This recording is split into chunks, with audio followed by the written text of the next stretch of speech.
leading a delegation to Damascus and bringing Lieutenant Goodman home.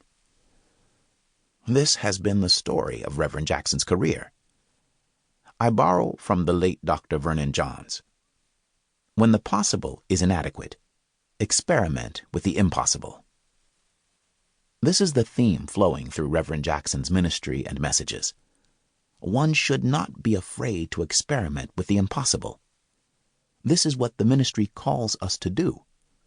This is what the calling of God places upon our lives.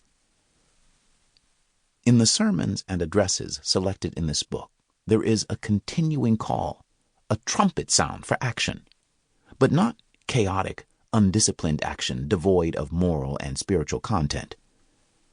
The call is for action anchored in love and justice, designed for transformational change. Change that empowers the weak, disturbs the powerful, heals the wounded, and liberates the oppressed. This is true whether he is addressing an audience in Soweto, South Africa, or in the New Covenant Baptist Church in Orlando, Florida, in Bangkok, Athens, New Delhi, or Saturday morning in Chicago.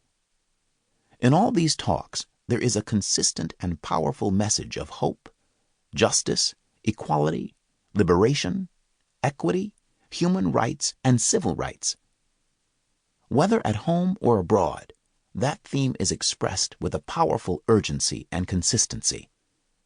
The action called for in these messages is directed at the goal of forming a more perfect union and a more just community, both local and global. These messages can be a textbook for action and hope for present and future generations.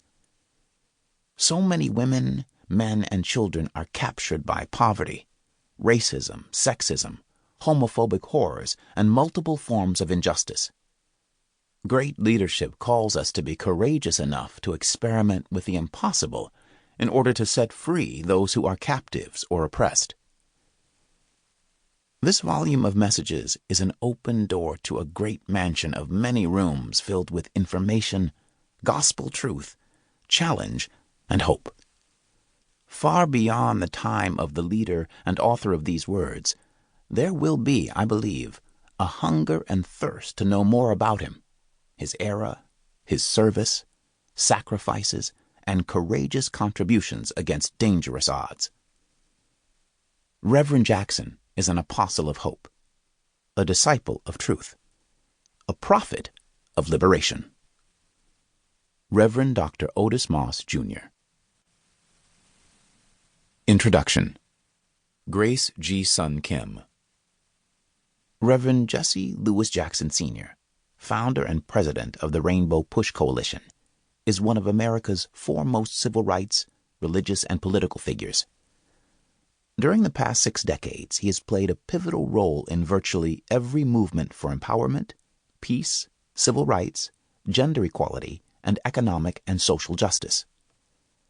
Reverend Jackson has been called the conscience of the nation and the great unifier, challenging America to be inclusive and to establish just and humane priorities for the benefit of all.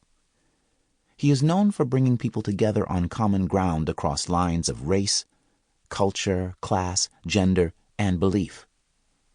On August 9, 2000, President Bill Clinton awarded Reverend Jackson the Presidential Medal of Freedom, the nation's highest civilian honor. This volume highlights the voice of Reverend Jackson as a preacher and orator, a role in which he has distinguished himself in churches, political conventions, rallies, and universities around the world. The sermons and speeches collected here show how his distinctive commitment to Jesus' liberating message of justice, peace, and equality addresses the social, political, and economic challenges of contemporary history. For Jackson, it is difficult to distinguish the function of his speeches and sermons. He views Jesus as God's uniquely gifted Son, who did not separate the spiritual from the economic and political world. Therefore, politics and religion are always intertwined in all his work. Consequently, Reverend Jackson sees himself as preaching the gospel when he gives his public speeches and talks. The 6 sermons collected in this book are drawn from the small number of surviving sermons. Most